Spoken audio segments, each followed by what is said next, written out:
muito mais ampla que todas, sobre a qual se apoia a ideia religiosa. Será um dos mais assinalados méritos do Espiritismo tê-la proporcionado ao mundo, por esse modo preparando, facilitando a unidade moral e religiosa. A solidariedade que vincula os vivos da terra aos do céu se estenderá pouco a pouco a todos os habitantes do nosso globo, e todos comungarão um dia em um mesmo ideal realizado.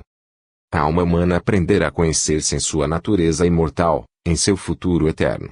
Espíritos, de passagem por esta terra, compreenderemos que o nosso destino é viver e progredir incessantemente, através do infinito dos espaços e do tempo, a fim de nos iniciarmos sempre e cada vez mais nas maravilhas do universo, para cooperarmos sempre mais intimamente na obra divina. Compenetrados destas verdades, saberemos desprender-nos das coisas materiais e elevar bem altas nossas aspirações. Sentir-nos-emos ligados aos nossos companheiros de jornada, na grande romaria eterna, ligados a todas as almas pela cadeia de atração e de amor que a Deus se prende e a todos nos mantém na unidade da vida universal. Então as mesquinhas rivalidades, os odiosos preconceitos terão cessado para sempre. Todas as reformas, todas as obras de solidariedade receberão vigoroso impulso. Acima das pequenas pátrias terrestres veremos desdobrar-se a grande pátria comum, o céu iluminado. De lá nos estendem os braços os espíritos superiores. E todos, através das provas e das lágrimas, subimos das obscuras regiões às culminâncias da divina luz. O carreiro da misericórdia e do perdão está sempre franqueado aos culpados. Os mais decaídos podem se reabilitar, pelo trabalho e pelo arrependimento, porque Deus é justiça, Deus é amor. Assim, a revelação dos espíritos dissipa as brumas do ódio, as incertezas e os erros que ainda nos envolvem. Faz resplandecer sobre o mundo o grande sol da bondade, da concórdia e da verdade. Segunda parte. O Espiritismo experimental, os fatos. 12. Exteriorização do ser humano, telepatia traço. Desdobramento, os fantasmas dos vivos. O homem é para si mesmo um mistério vivo. De seu ser não conhece nem utiliza senão a superfície. Há em sua personalidade profundezas ignoradas em que dormitam forças, conhecimentos, recordações acumuladas no curso das anteriores existências, um mundo completo de ideias, de faculdades, de energias, que o envoltório carnal oculta e apaga, mas que despertam e entram em ação no sono normal e no sono magnético. Esse é o mistério de psique, isto é, da alma encerrada com seus tesouros na crisálida de carne, e que dela se evade em certas horas, se liberta das leis físicas, das condições de tempo e de espaço, e se afirma em seu poder espiritual. Tudo na natureza é alternativa e ritmo. Do mesmo modo que o dia sucede à noite e o verão ao inverno, a vida livre da alma sucede à estância na prisão corpórea. Mas a alma se desprende também durante o sono, reintegra-se em sua consciência amplificada, nessa consciência por ela edificada lentamente através da sucessão dos tempos, entra na posse de si mesma, examina-a, torna-se objeto de admiração para ela própria. Seu olhar mergulha nos recessos obscuros de seu passado, e aí vai surpreender todas as aquisições mentais, todas as riquezas acumuladas no curso de sua evolução, e que a reencarnação havia amortalhado. E o que o cérebro concreto era impotente para exprimir, seu cérebro fluídico patenteia, o irradia com tanto mais intensidade quanto mais completo é desprendimento. O sono, em verdade, outra coisa não é que a evasão da alma da prisão do corpo. No sono ordinário o ser psíquico se afasta pouco, não readquire senão em parte a sua independência, e quase sempre fica intimamente ligado ao corpo. No sono provocado, o desprendimento atinge todas as gradações. Sob a influência magnética, os laços que prendem a alma ao corpo se vão afrouxando pouco a pouco. Quanto mais profunda é a hipnose, o transe, mais se desprende e se eleva a alma.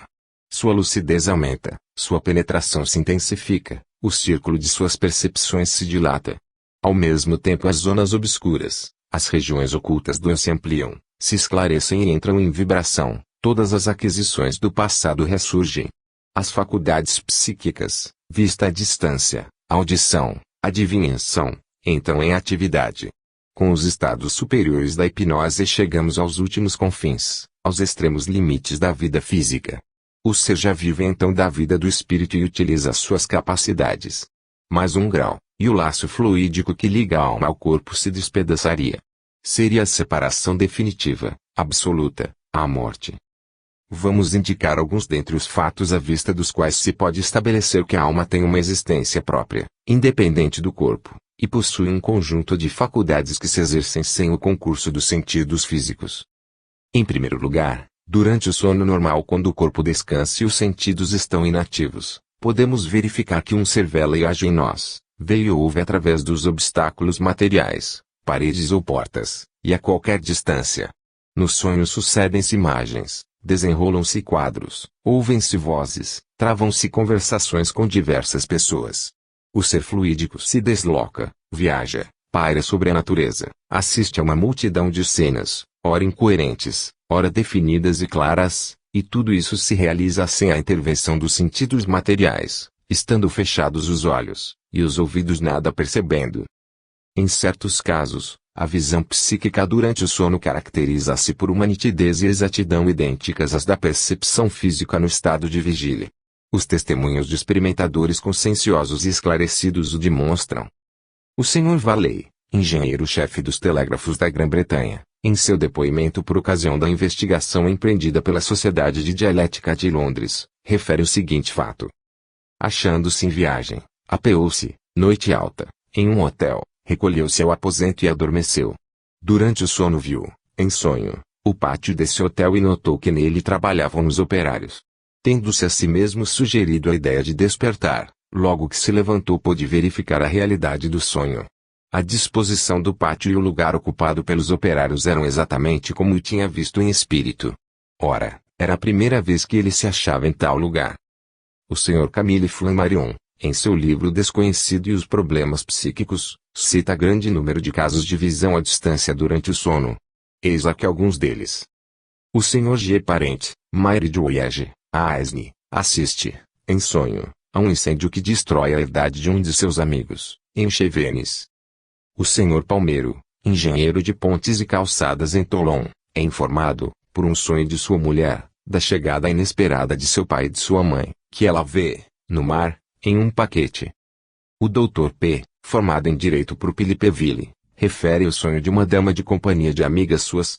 No sonho, ela viu um naufrágio que ocasionou a perda de um navio, e de umas 100 pessoas, fato que foi confirmado, no dia seguinte, em todas as suas particularidades. O Sr. Lay, filho do bispo protestante de Iowa, Estados Unidos, viu em sonho, à distância de mais de 5 quilômetros, seu pai rolar de uma escada. O fato é atestado por várias testemunhas e, entre outras, pelo Sr. Sullivan, bispo de Algoa. O Sr. Cairral, de Angers, viu morrer seu irmão em S. Petersburgo, e os filhos, de joelhos, em torno do leito de morte. Um francês, mecânico em Futeu, viu uma noite seu filhinho, que havia deixado em França, morto de croupe, estendido em um móvel encanado. Narrou o seu sonho a um amigo, que se pôs a rir de sua credulidade. A primeira carta que recebeu era de sua mulher e comunicava-lhe o falecimento nas mesmas condições que ele vira em sonho. O Sr. Orelx, inspetor-chefe das estradas do Loire Inferior, achando-se em Cartagena, assiste em sonho às Isaquias de sua melhor amiga, cujo trespasse ignorava, a qual residia em Nantes. O Sr. Jean de Willy, de Paris, percebe, em sonho, a queda mortal que dera, numa escada, o general de Consigny, amigo de sua família.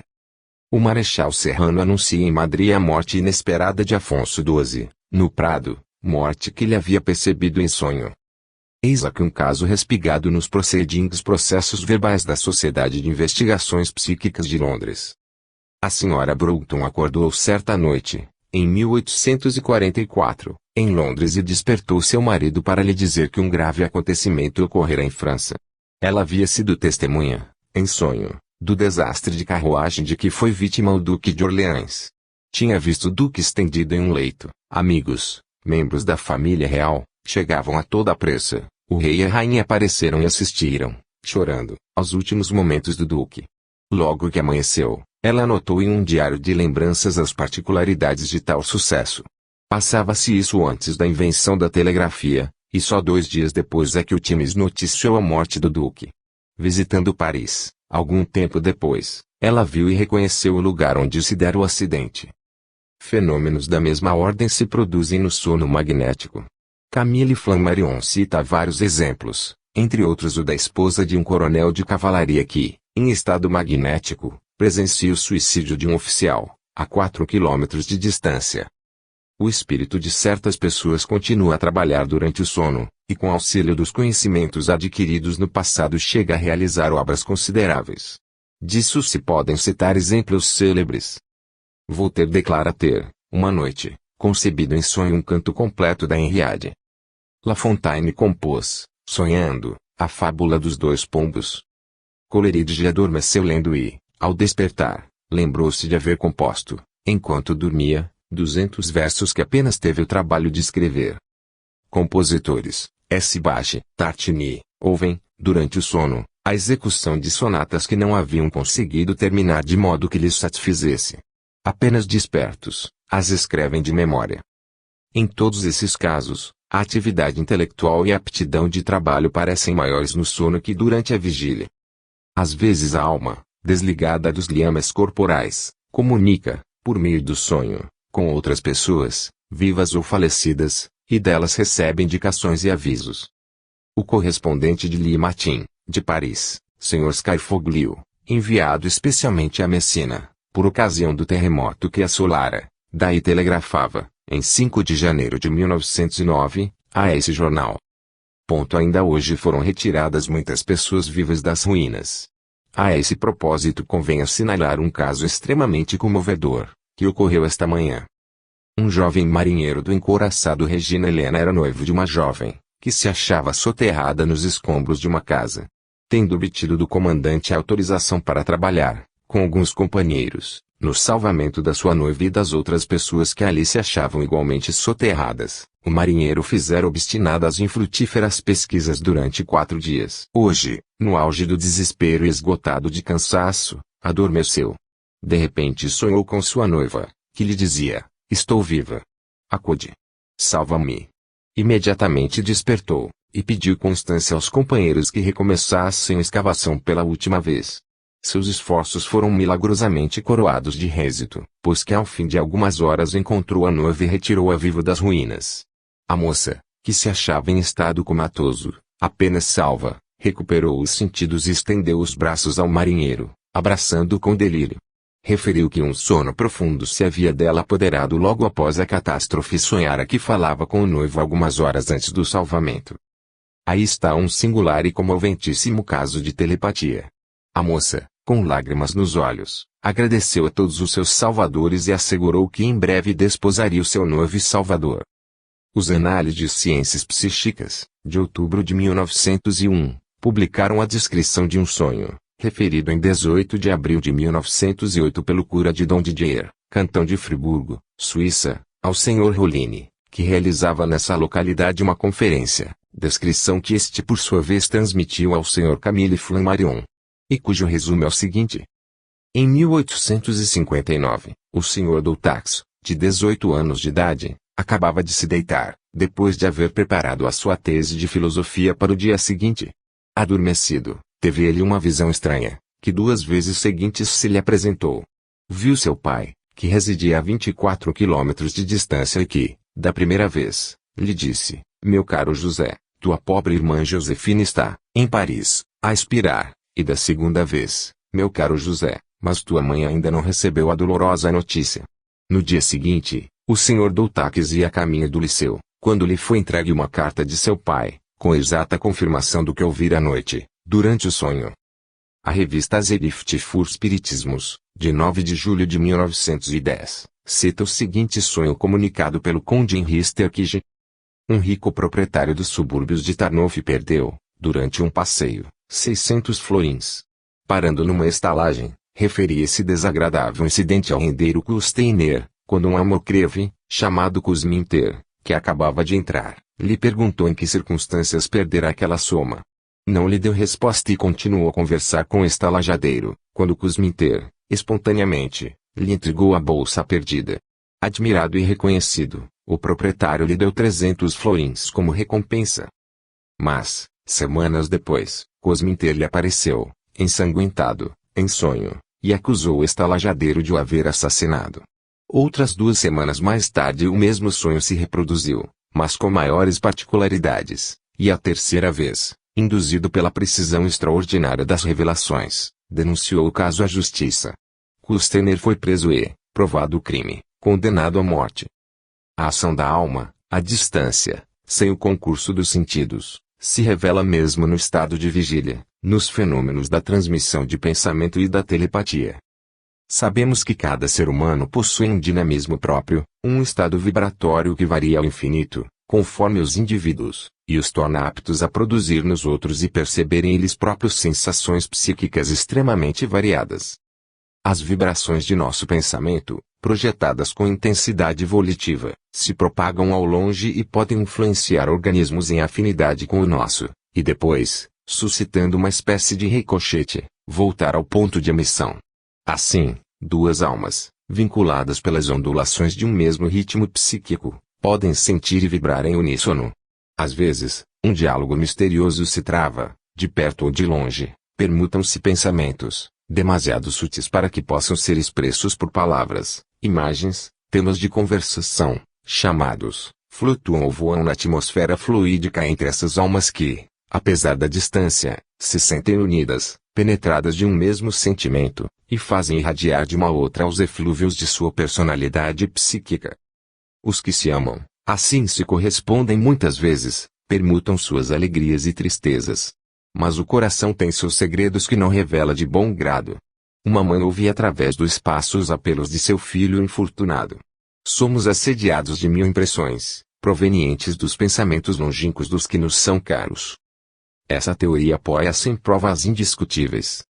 Recordemos antes de tudo as experiências relatadas nos processos verbais, da Sociedade de Investigações Psíquicas, de Londres.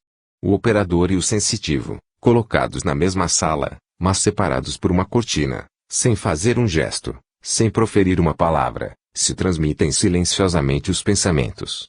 A mesma experiência foi, em seguida, realizada com êxito, colocando-se o operador e o percipiente, a princípio, em 2 salas, depois em 2 casas diferentes. A fim de evitar toda a combinação fraudulenta, os pensamentos a transmitir eram previamente escritos e tirados à sorte. O Daily Express, de setembro de 1907, divulgou várias sessões de transmissão de pensamento, dadas ao rei Eduardo VII e a outras personagens da corte por 2 sensitivos, o senhor e a senhora Zanzig. Os resultados foram tornados conhecidos pelo próprio rei e foi principalmente depois disso que a atenção pública se encaminhou, na Inglaterra, para essa ordem de fatos. O rei submeteu os 2 sensitivos às mais difíceis provas, sempre com êxito completo. Ficou evidenciado que a comunhão de pensamentos existia, não uma vez ou outra, mas do modo constante e normal, entre o marido e a mulher. Se, por exemplo, o primeiro lia uma carta, a segunda, a grande distância e com os olhos vendados, percebia imediatamente o seu conteúdo. Tudo o que se comunica ao marido é conhecido no mesmo instante pela mulher. Os 2 sensitivos vibram em uníssono. Além disso, a senhora Zanzig deu prova ao rei da sua faculdade de visão psíquica, falando-lhe de coisas que ele tinha certeza de ser o único a saber.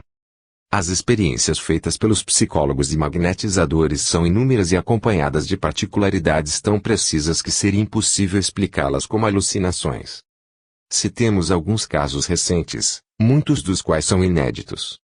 O Dr. Baum, de Nancy, tinha a seus cuidados a condessa de Hale, afetada de dispepsia. Ela o ia procurar em seu consultório, nunca tendo ele, pois, entrado em casa de sua cliente, situada fora da cidade. 3 dias depois de uma de suas visitas, a 19 de maio de 1899, entrando em casa e atravessando a antessala, ouviu ele distintamente estas palavras: "Como me sinto mal. E ninguém para me socorrer." Depois ouviu o ruído de um corpo que caia em uma espreguiçadeira. A voz era da senhora de ele. Procurou informar-se, mas em casa ninguém tinha visto nem ouvido essa senhora. Foi para seu gabinete de trabalho, concentrou-se e, colocando-se voluntariamente em ligeiro estado de hipnose, transportou-se à casa da condessa e viu-a. Acompanhou todos os seus movimentos e gestos, e os anotou minuciosamente. Quando a senhora dele foi novamente consultá-lo, ele lhe comunicou suas impressões, que foram verificadas exatas em todos os pontos e conformes à realidade dos fatos. Depois de vos terdes recolhido a vosso aposento, perguntou ele, que era o que parecieis procurar em torno de vós. Parecia que alguém me espreitava, respondeu a senhora. A exemplo do Dr. Hilbert e do Sr. Pierre Janet, cujo sensitivo, Leone, obedecia à sugestão a 1 quilômetro de distância, o Dr. Balme tinha o poder de transmitir mentalmente sua vontade a uma senhorita de Luneville. Obrigava assim a vir ao seu gabinete, em Nancy, reclamar os seus cuidados. Um dia, tendo concentrado e dirigido para ela o pensamento, proferiu estas palavras: venha, espero-a no trem do meio-dia. À hora fixada a moça entrava em casa dele, dizendo: aqui estou. C. Flammarion, em sua obra Desconhecido e os Problemas Psíquicos, Capitão V, cita o caso de um menino que, na idade de 5 anos, resolvia problemas complicadíssimos e repetia palavras e frases que sua mãe lia mentalmente em um livro. A criança não calculava, o que fazia era unicamente ler no pensamento de sua mãe a solução dos problemas propostos. Desde que esta se retirava, ele era incapaz de obter a mínima solução. Na opinião do Sr. G. Delany, os estados vibratórios individuais devem ser classificados em 3 tipos que ele denomina visuais, auditivos e motores, e pelos quais se explicaria a variedade das percepções nos sensitivos e nos médiums. Nos sensitivos pertencentes a esses diversos tipos, as impressões produzidas por uma mesma causa revestirão formas diferentes. A ação psíquica de um vivo, a distância, ou a de um espírito provocará em uns a percepção visual de uma figura de fantasma, em outros, a audição de sons, de ruídos, de palavras, em um terceiro suscitará movimentos. As impressões podem igualmente variar nos sensitivos pertencentes ao mesmo tipo sensorial. O pensamento inicial será por eles percebido sob formas distintas, posto que o sentido da manifestação seja idêntico no fundo. É o que temos frequentes vezes verificado em nossas próprias experiências. Diversos médiuns auditivos percebiam o pensamento do espírito e o traduziam em termos diferentes. Esse fato nos demonstra que um grande número de fenômenos telepáticos devem ser incluídos na ordem subjetiva, no sentido de que se produzem unicamente no cérebro do percipiente. Posto que internos, não são contudo menos reais.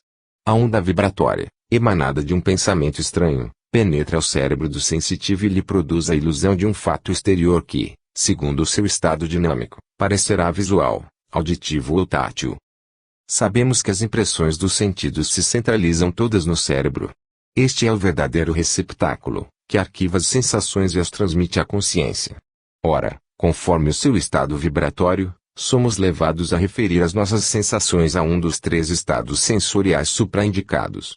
Daí a variedade das impressões sugestivas percebidas pelos sensitivos. Eis aqui vários casos inéditos, em que a ação telepática se manifesta por meio de ruídos e visões. A senhora Troussel, cujo sobrenome em solteira era Daldeide, parenta do ilustre escritor e residente em Alger, a Rua da Guerre, comunica-se telepaticamente, a horas convencionadas, com algumas de suas amigas, cada uma das quais serve a seu turno de transmissor e receptor. Elas estabelecem reciprocamente o processo verbal dos pensamentos emitidos e das impressões recebidas e os comparam em seguida. Perguntas mentais formuladas à distância obtêm respostas precisas. Um problema complicado foi resolvido. Na média, 7 experiências sobre 10 são coroadas de êxito. Às vezes, o pensamento projetado com intensidade produz uma ação física sobre os móveis, fazendo-os vibrar fortemente. A senhora Troussel fez a mesma experiência com uma de suas amigas de Marsella. Deviam pôr-se em comunicação na Quinta-feira Santa, às 8h30 da noite. Não sendo, porém, idêntico o meridiano, e sendo a hora de Marsella adiantada em relação à de Alger, ao subir a senhora Troussel para o seu quarto em busca do insulamento, sentiu-se invadida por um sentimento de tristeza. Um instante depois, tendo-se recolhido, viu aparecer uma jovem de Marsella. Junto a ela estava uma criancinha que lhe estendia os braços, sorrindo, e lhe mostrava um raio luminoso que parecia vir do céu. A senhora Troussel apressou-se em transmitir à sua amiga a narrativa dessa experiência. Suas cartas se cruzaram. A de Marsella continha as seguintes linhas: escolhi a Quinta-feira Santa, querida amiga, por ser o aniversário da morte de meu idolatrado filhinho. A hora indicada, viestes consolar-me. Pensei, nesse momento, no pequenino ser querido. Pensastes também nele. Eu vos vi subir do pavimento térreo ao primeiro andar. Trazias um vestido que eu não conheço, pormenor exato. Coisa singular, pensando em todas essas coisas, eu vi ao mesmo tempo a imensidade do mar, o raio luminoso do farol parecia vir do céu e chegava até junto de mim. Comunicações escritas têm sido transmitidas, a grandes distâncias, por pessoas vivas exteriorizadas. Aksakoff refere os seguintes fatos. O Sr. Thomas Everett, de Londres, obteve, pelo punho de sua mulher, uma comunicação de um de seus amigos, médium, em viagem para a América. O eminente juiz Edmonds, de Nova York, refere que dois grupos espíritas, reunidos à mesma hora, em Boston e em Nova York, se correspondiam por seus respectivos médiums.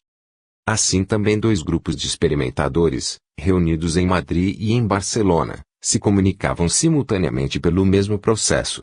Ao fim de cada sessão, redigia cada um por sua parte uma ata, que era posta imediatamente no correio. As duas mensagens combinavam sempre fielmente. A Revue Scientifique et Morale do Spiritisme, em seu número de janeiro de 1908, cita um fato interessante, extraído das memórias da Sra. Delma de Vai. A Sra. de Vai refere que, durante a campanha de 1866, o conde Wurmbrand, seu primo, fazia parte do exército austríaco. No dia 25 de maio, recebeu dele uma extensa comunicação, em que lhe afirmava ser ele próprio, seu primo Louis Wurmbrand, acrescentando que estava passando bem, que seu espírito se achava ao pé dela e o corpo no campo, em companhia dos soldados. A 15 de junho, nova comunicação, esperamos uma batalha. Meu corpo está completamente adormecido. E afirmava estar nela pensando intensamente. A 4 de julho, ainda uma comunicação, não duvide da presença de meu espírito. Acabamos de travar uma grande batalha. Vou passando bem. No dia 5 de julho, o nome de Wurmbrand figura na lista dos mortos. Entretanto, a 9 do mesmo mês, a Sra. de Vai recebe uma comunicação de seu primo, assegurando ter felizmente sobrevivido à Batalha de Oni grátis e que dentro de 3 dias lhe confirmaria por carta. A Sra. de Vai recebeu efetivamente de seu primo uma carta enumerando, com particularidade, as enormes perdas sofridas pelo seu batalhão, o que explica a errônea suposição de sua morte. Todos esses fatos estabelecem de modo positivo, desde esta vida, a ação mental e recíproca de alma a alma e a possível intervenção dos vivos exteriorizados nos fenômenos psíquicos. Para praticar a telepatia são necessárias duas condições: de um lado, no operador, a concentração e a exteriorização do pensamento. Para agir mentalmente, à distância, é preciso recolher-se e dirigir com persistência o pensamento ao alvo predeterminado. Provoca-se, assim, um desprendimento parcial do ser psíquico e origina-se uma corrente de vibrações que nos põe em relação com o nosso correspondente. Neste se requer, por sua parte, um grau suficiente de sensibilidade. Estas condições não se encontram tão frequentemente como se poderia supor. É preciso criá-las por uma ação demorada da vontade e, em seguida, melhorá-las mediante o exercício cotidiano das faculdades adquiridas. O Dr. Balme observa que, tendo experimentado com uma senhora de sua amizade, nenhum resultado obteve ao começo. Todos os dias, à mesma hora e durante muito tempo, prosseguiram ambos a tentativa. Os pensamentos trocados foram a princípio contraditórios. Um dia, entretanto, foi percebida uma palavra com perfeita exatidão, depois foram seguidamente transmitidas frases de 4 a 5 palavras. Finalmente, ao cabo de 2 anos, conseguiam comunicar-se, à distância, a qualquer hora do dia indiferentemente, começando apenas por bater palmas. Nessas experiências, como se vê, a perseverança é o elemento essencial de todo êxito. É preciso, antes de tudo, aprender a fixar os pensamentos. Estes são por natureza instáveis, flutuantes, variam muito a miúde de um a outro objeto. Saibamos mantê-los sob a ação da vontade e impor-lhes um determinado objetivo. É dos mais salutares esse exercício, no sentido de habituar-nos a praticar a disciplina mental. Uma vez fixado o pensamento e estabelecida a corrente vibratória, torna-se possível a comunicação. Chegamos a corresponder-nos telepaticamente, não só com os nossos amigos terrestres, mas também com os do espaço, porque a lei das correspondências é a mesma nos dois casos. Não é mais difícil conversarmos mentalmente com os seres amados cujo invólucro a morte destruiu, que com aqueles que, permanecendo na Terra, foram afastados para longe de nós pelas exigências da vida. O poder da evocação que vai atingir o ser espiritual, através da imensidade, numa região desconhecida do evocador, é a mais evidente demonstração da energia do pensamento. Às vezes, durante o sono ou na vigília, a alma se exterioriza, se objetiva em sua forma fluídica e aparece, à distância. Daí o fenômeno dos fantasmas dos vivos. Um dos mais notáveis casos é o de Emília Sage, professora em Weimar, cujo desdobramento pôde ser inúmeras vezes observado pelas 42 pessoas residentes no internato. A esse se pode acrescentar o caso do reverendo T.R. Benning, citado pela senhora Ardine Gibritten no Manor Flint. Seu duplo se transportou a Troy, onde devia realizar uma conferência no dia seguinte, a fim de dar aviso de que uma indisposição o impedia de cumprir sua promessa. Lá esteve e foi visto e ouvido por 3 pessoas, em uma das quais deu um empurrão. Durante esse tempo seu corpo não havia deixado Nova York.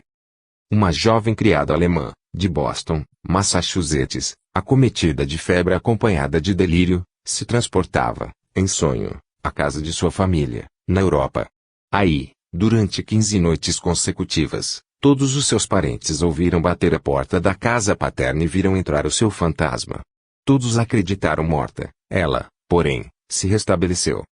O Times, em sua edição hebdomadária de 1º de janeiro de 1908, consagra um longo artigo a um fato de desdobramento, que teria ocorrido na paróquia de Astley. O reverendo Dr. Astley, que aí exercia suas funções, em seguida a um acidente de estrada de ferro, na linha de Biskra, foi conduzido para o Hospital dos Ingleses, em Alger. Enquanto nele se achava em tratamento, seu fantasma foi repetidas vezes percebido e distintamente reconhecido por 3 pessoas, particularmente pelo reverendo Brooke, vigário encarregado de substituir o Dr. Astley, na paróquia de Astley, durante o seu impedimento. Os mais numerosos testemunhos são fornecidos pela Sociedade de Investigações Psíquicas, de Londres. Essa sociedade, composta de homens eminentes, erigiu um verdadeiro monumento científico com a publicação do livro The Phantasms of the Living Guia dos Proceedings, compilação de narrativas, que formam 22 volumes e abrangem um período de 20 anos de estudos. Essas obras relatam milhares de casos de aparições, observados com todo o rigor que os sábios aplicam ao estudo dos fenômenos e assinalam as circunstâncias e as provas que dão a cada fato o seu cunho de autenticidade e o apoio de testemunhos severamente esmerilhados. Esses fatos estabelecem de modo incontestável as relações que existem entre a aparição do duplo e a pessoa viva que ele representa. Não seria lícito atribuir a todos esses fenômenos um caráter subjetivo. Em certos casos, como vimos, só o cérebro do percipiente é impressionado pelas vibrações de um pensamento longínquo, as vibrações que se transmitem ao foco visual e aí fazem surgir a imagem do manifestante. Aqui, porém, na maior parte dos casos, os fenômenos observados não se prestam de modo algum a essa interpretação. Sua objetividade fica demonstrada no fato de serem vistos os fantasmas por muitas pessoas ao mesmo tempo, ou ainda sucessivamente, quando, por exemplo, o fantasma se transporta aos diversos pavimentos de uma casa. Os fantasmas dos vivos atuam sobre a matéria, abrem e fecham portas, agitam campainhas, fazem ouvir acordes em pianos fechados. Impressionam animais domésticos, deixam sinais de mãos e dedos na poeira dos móveis e, às vezes, mesmo comunicações escritas, que permanecem como uma irrecusável prova de sua passagem. Os desdobramentos dos vivos têm sido comprovados em todos os tempos. Deles relata a história numerosos casos, firmados em valiosos testemunhos. Tácito refere que Basílides apareceu a Vespasiano em um templo de Alexandria, achando-se na ocasião retido pela enfermidade a muitas léguas de distância. A mística cristã registra, como fatos miraculosos, casos de bilocação ou bicorporeidade, em que facilmente reconhecemos fenômenos de exteriorização. Santo Afonso de Ligório foi canonizado por se ter mostrado simultaneamente em 2 lugares diferentes. Achando-se adormecida em Arienzo, podia assistir à morte do Papa Clemente XIV, em Roma, e anunciou, ao despertar, que acabava de ser testemunha desse acontecimento. O caso de Santo Antônio de Pádua é célebre. Estando em Pádua a pregar, interrompeu-se de repente, em meio do sermão, e adormeceu. Nesse mesmo instante, em Lisboa, seu pai, acusado falsamente de homicídio, era conduzido ao suplício. Santo Antônio aparece, demonstra a inocência de seu pai e faz conhecer o verdadeiro culpado. Encontram-se numerosos fatos análogos na vida dos santos, particularmente nas de Santo Ambrósio, São Francisco Xavier, São José de Cupertino, Santa Maria da Greda, Santa Liduína, etc. O ser humano, desprendido dos liames carnais pela prece, pelas elevadas aspirações e por uma vida pura e sóbria, torna-se mais apto a exteriorizar-se. A possibilidade dessas manifestações acha-se igualmente demonstrada pelas experiências dos magnetizadores, como do Potete, Deleuze, Belot, Pourquerner, Perti, Dacier, etc. Convém notar que esses fenômenos não se produzem somente durante o sono. Uma emoção violenta, certas enfermidades, a agonia, a morte, podem provocar o desprendimento psíquico. O Sr. Camille Flammarion, em O Desconhecido e os Problemas Psíquicos, capítulo 7, cita 186 casos em que moribundos se manifestam, à distância, falando, ou apenas visíveis. Na Revue des Revues Resposta Sainte Science, o ilustre astrônomo relata o seguinte fato. Uma jovem, ao fim de 7 anos de afetuosas relações, se havia separado do homem que amava.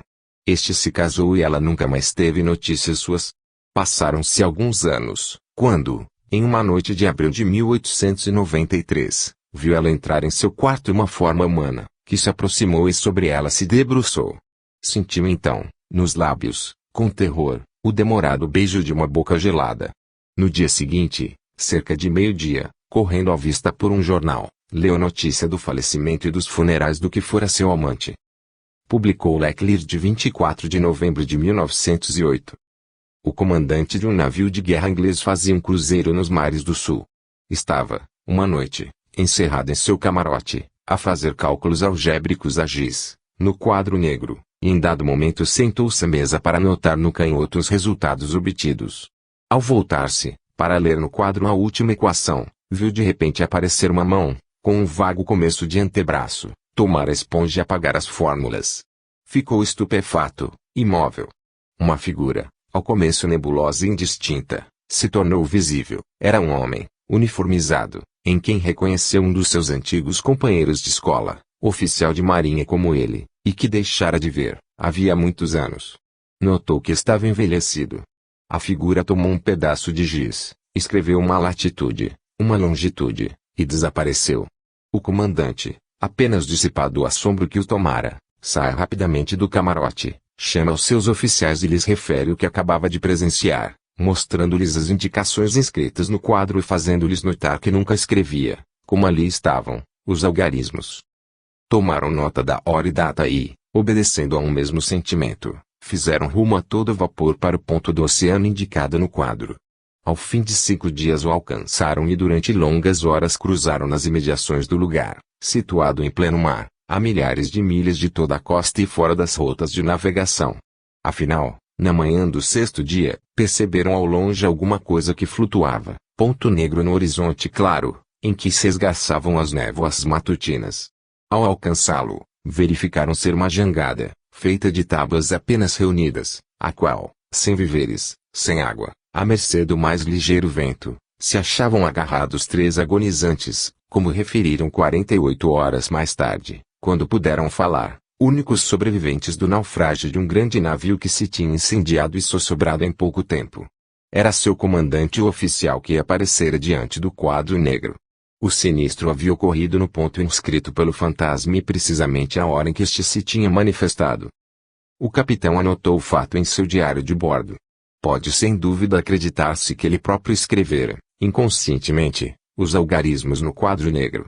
Mas é preciso então admitir que ele agiu sob a influência do espírito de seu antigo companheiro, que estava a morrer nas chamas e lhe transmitiu a latitude e a longitude do lugar em que se produzia a catástrofe.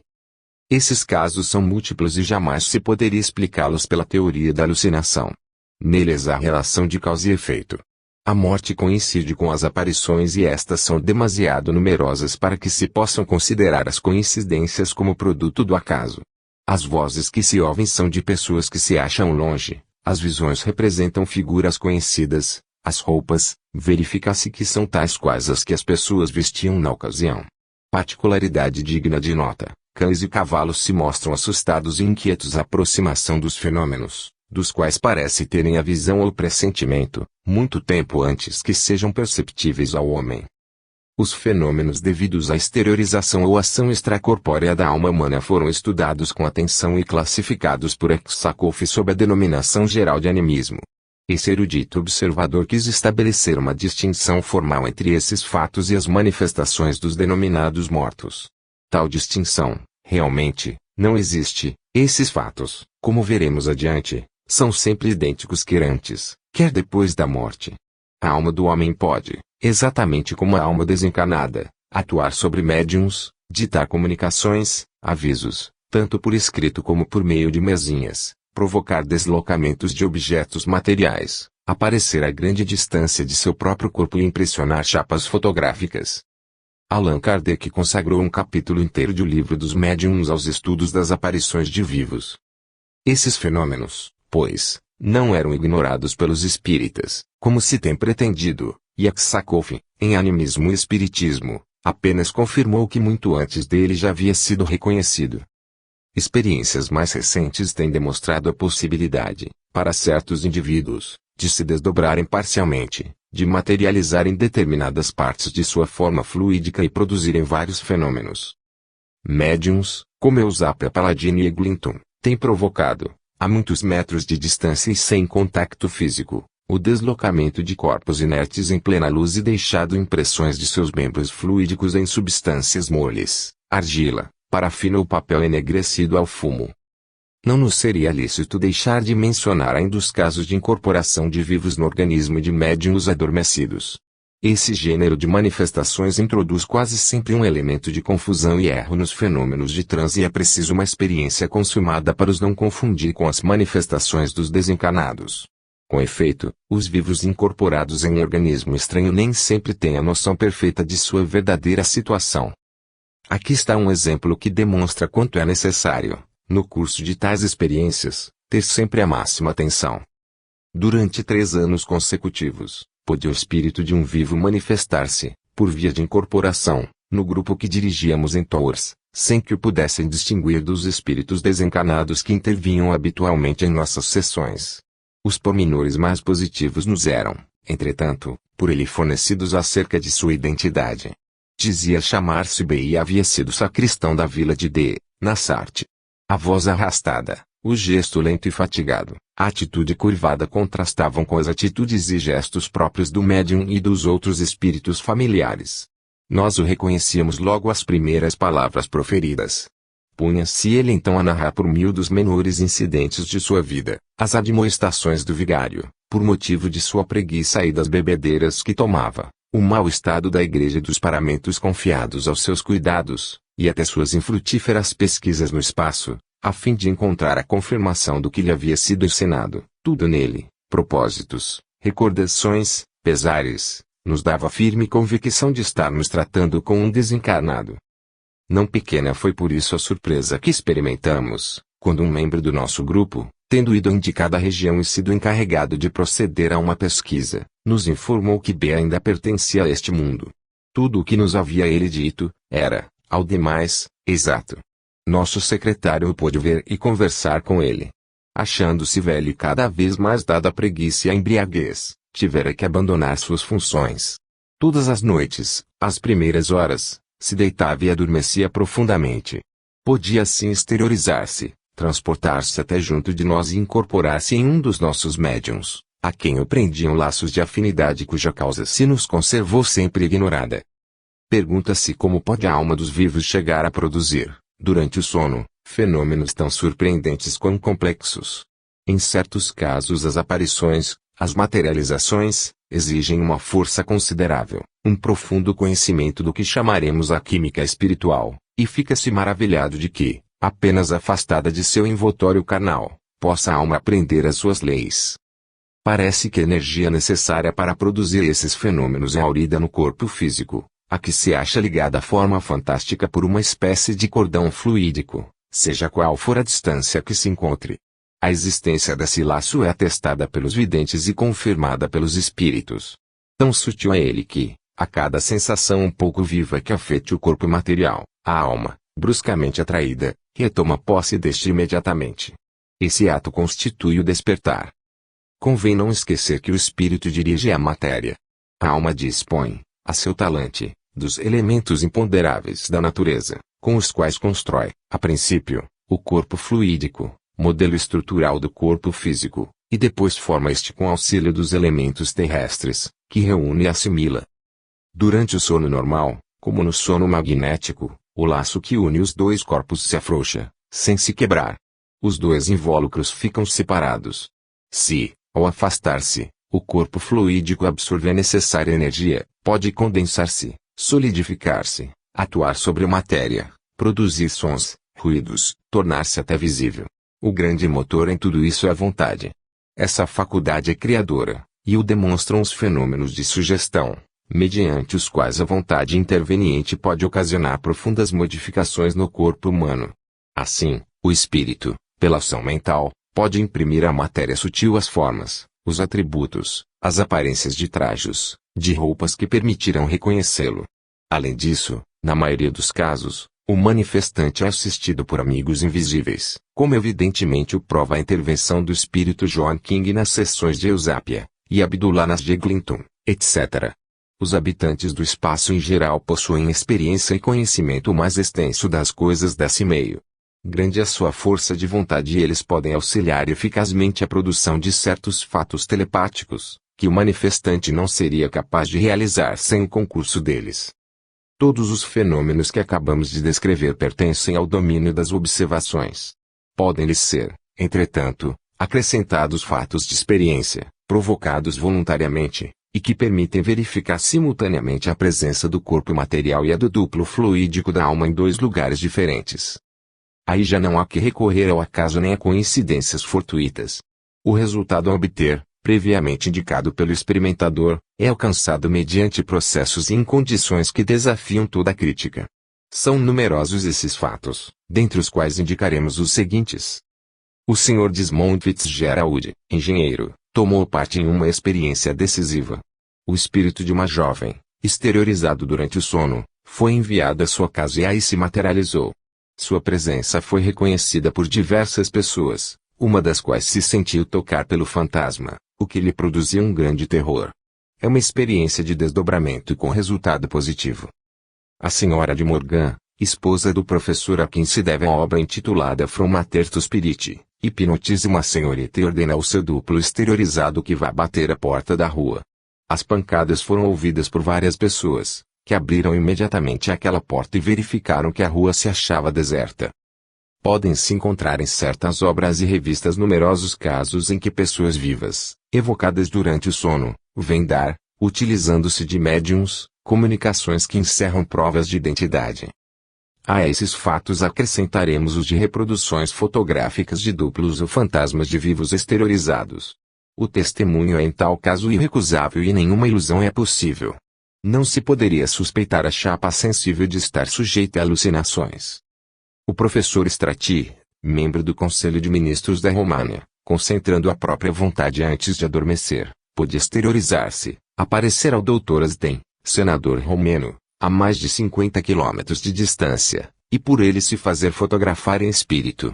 Na chapa distingue-se a imagem fluídica do professor, encarando o obturador do aparelho. Uma certeza resulta desse conjunto de fatos, é que a alma humana, ao contrário do que pretendem os materialistas, não é uma resultante do organismo, transitória como ele, uma função do cérebro, que se aniquile por ocasião da morte, mas um ser em si mesmo real, independente dos órgãos. Sua ação se pode exercer fora dos limites do corpo, a alma pode transmitir a outros seres seus pensamentos, suas sensações, e mesmo desdobrar-se e aparecer em sua forma fluídica. Sobranceira as leis do tempo e do espaço, ela vê a distância e se transporta ao longe, lê no passado e pode penetrar o futuro. A existência da alma se revela, conseguintemente, por fatos. O corpo não é uma condição indispensável de sua existência se a ele se acha ligado durante a passagem terrestre, esse laço é apenas temporário. Depois de sua separação do organismo físico ela continua a manifestar-se por fenômenos de ordem espírita, cujo estudo fará o objeto dos capítulos do que se vão seguir.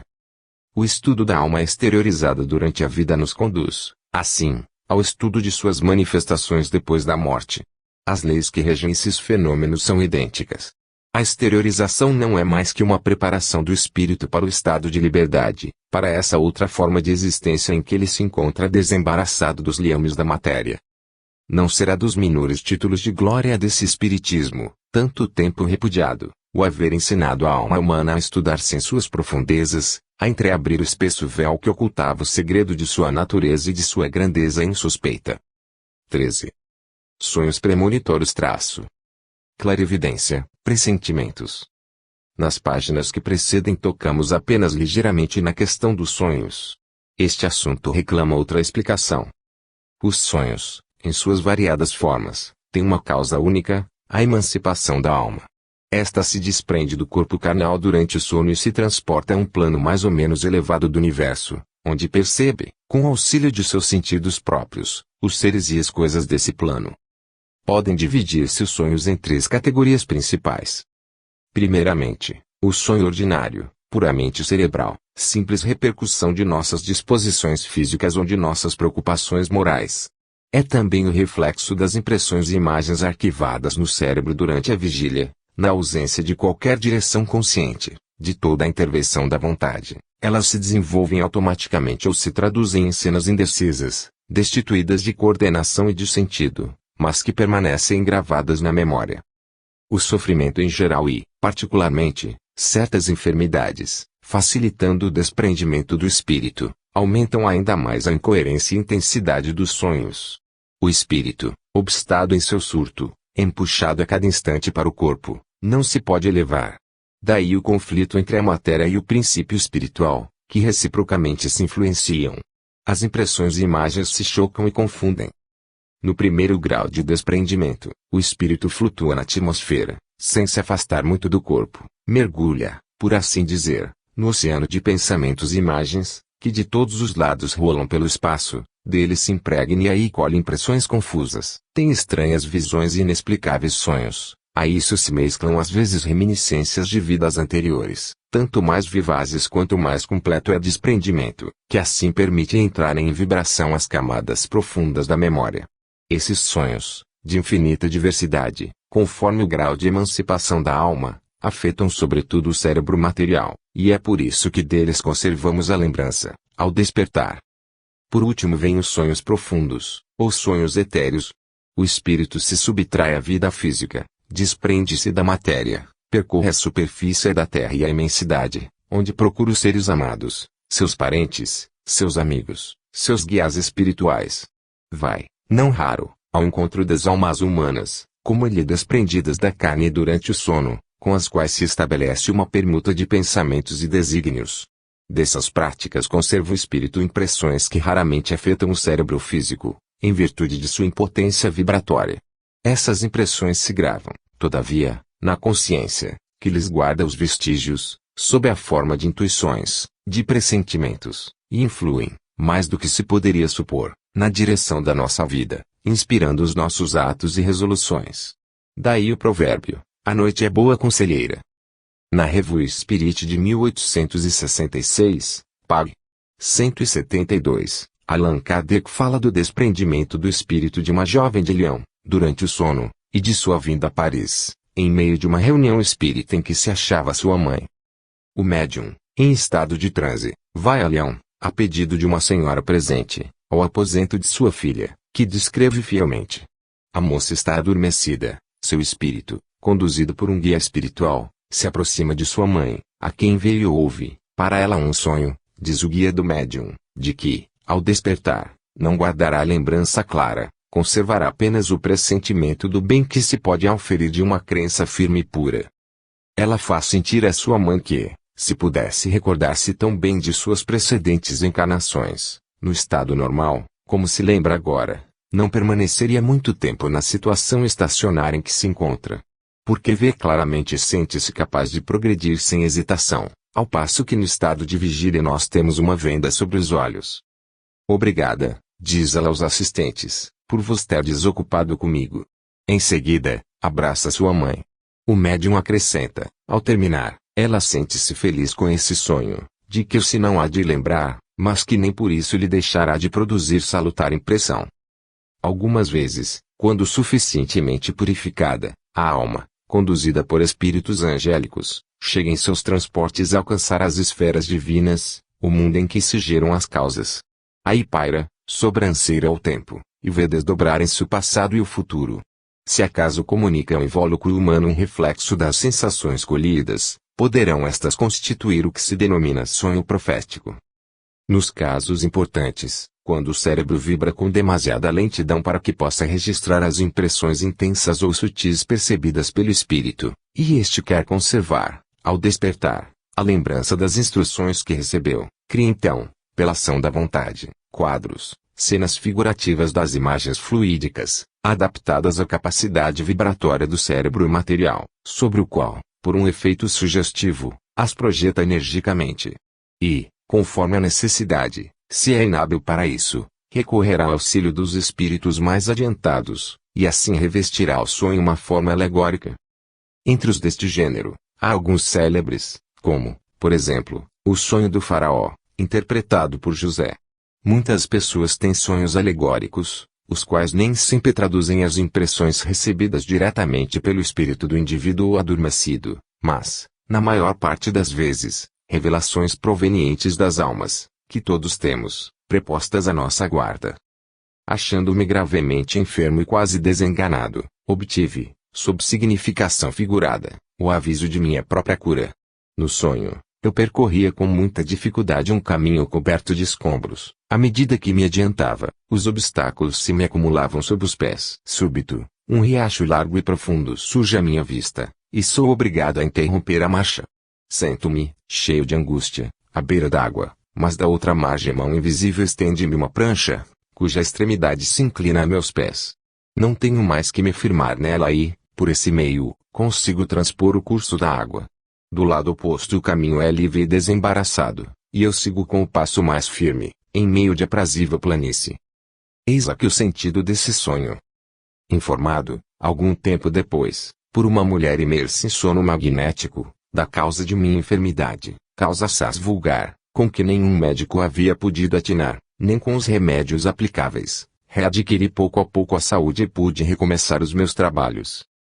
Nos sonhos são, com frequência, registrados fenômenos de premonição, isto é, comprova-se a faculdade que possuem certos sensitivos de perceber, durante o sono, as coisas futuras. São abundantes os exemplos históricos. Plutarco Vida de Júlio César, faz menção do sonho premonitório de Calpurnia, mulher de César. Ela presenciou durante a noite a conjuração de Brutus e Cassius e o assassínio de César, e fez todo o possível por impedir este de ir ao Senado. Pode-se também ver em Cícero o sonho de Simônides de Divinatione, e, 27, em Valério Máximo, o sonho premonitório de Atério Rufo, vi, par. E, 8, e o do rei Creso, vi, par. E, 4, anunciando-lhe a morte de seu filho Atis. Em seus comentários, refere Montluí que assistiu, em sonho, na véspera do acontecimento, à morte do rei Henrique II, traspassado por um golpe de lança, que num torneio lhe vibrou Montgomery. Sully, em suas Memórias vi, 383, afirma que Henrique IV tinha o pressentimento de que seria assassinado em uma carruagem. Fatos mais recentes, registrados em grandes números, podem ser comprobatoriamente mencionados.